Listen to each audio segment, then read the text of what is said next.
Bonjour à tous et bienvenue à Longueville-sur-Scie. Ce week-end, ce jardin privé s'ouvre au public pour une exposition intitulée Natures abstraites. Elle réunit une vingtaine d'artistes autour de l'œuvre du peintre rouennais Denis Godefroy. Une façon de faire rayonner sa peinture 21 ans après sa disparition. À découvrir jusqu'à dimanche, les yeux bien ouverts.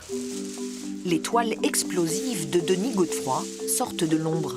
Figure influente de la scène rouennaise, il était considéré comme un phénomène de l'art contemporain.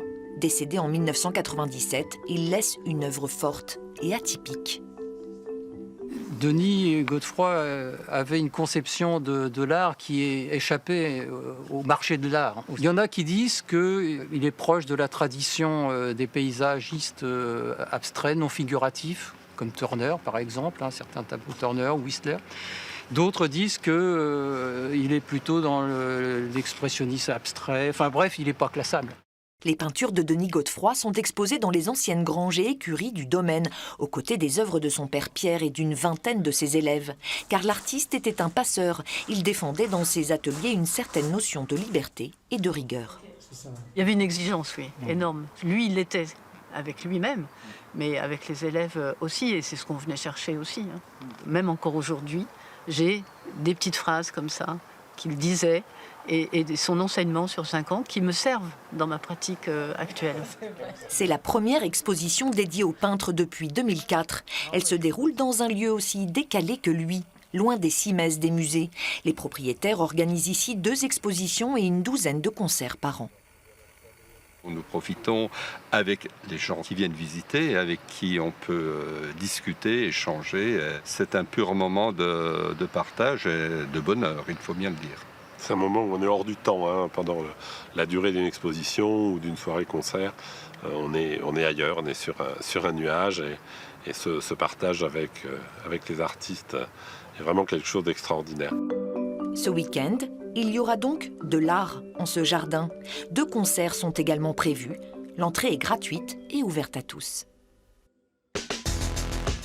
C'est un festival qui met du baume au cœur. Rire en scène 9e édition est de retour dans l'agglomération rouennaise. Le festival de l'humour et de curiosité vous propose 11 spectacles jusqu'au 18 octobre. One-man show, comédie rock ou conférences déjantées, des chiche-capons à frais de touche. Sachez que je m'engage à tout faire pour que cette affaire se résolvasse dans les plus brefs délais. Où Se résolvus.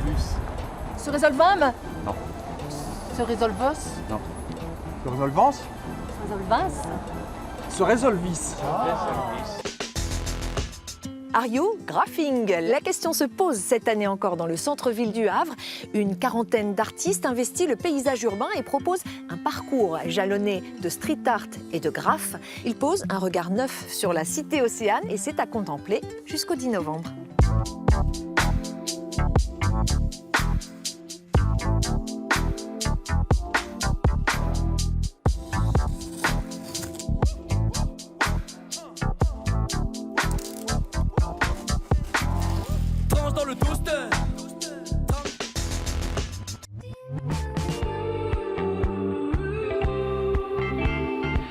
C'est toujours un événement. Le groupe Tahiti 80, adulé au Japon, est de retour à la maison.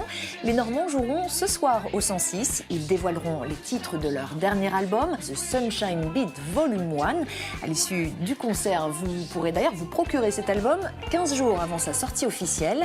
Il n'est pas trop tard pour y aller, il reste des places.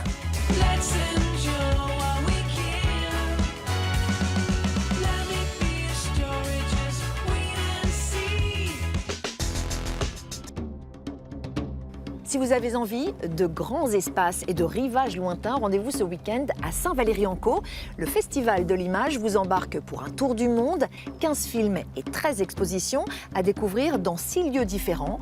Mercredi, la soirée d'ouverture mettra en avant la Grande Traversée. Le film suit 2 aventuriers qui traversent la Nouvelle-Guinée, 650 km de marche et 2 mois de voyage à travers les forêts primaires à la rencontre des papous.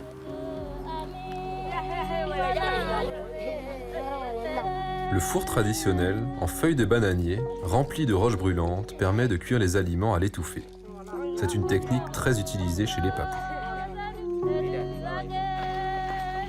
Nous partageons avec les papous la plupart de nos repas. Ceux-ci sont principalement composés de patates douces et de la purée rouge du pandanus, parfois même agrémentés de larves ou de chenilles de toutes sortes.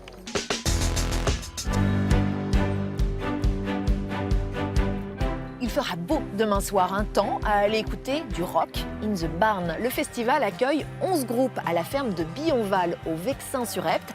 Les jeunes pousses se mêleront aux talents confirmés de la scène psyché mondiale. Zombies, The Baked Beans ou encore Holy Wave, du rock à la ferme qui promet de dépoter.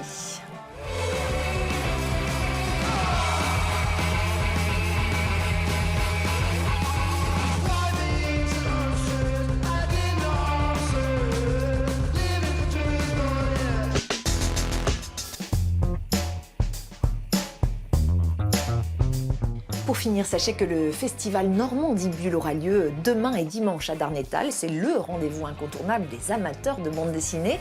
60 auteurs seront présents. Invitée d'honneur cette année, Catel Müller, une artiste libre et engagée. C'est tout pour aujourd'hui. Profitez bien de ces idées de sortie. La semaine prochaine, nous vous emmènerons au Tréport pour découvrir un tout nouveau rendez-vous, le Festival des Villes Sœurs. D'ici là, bien sûr, gardez les yeux bien ouverts.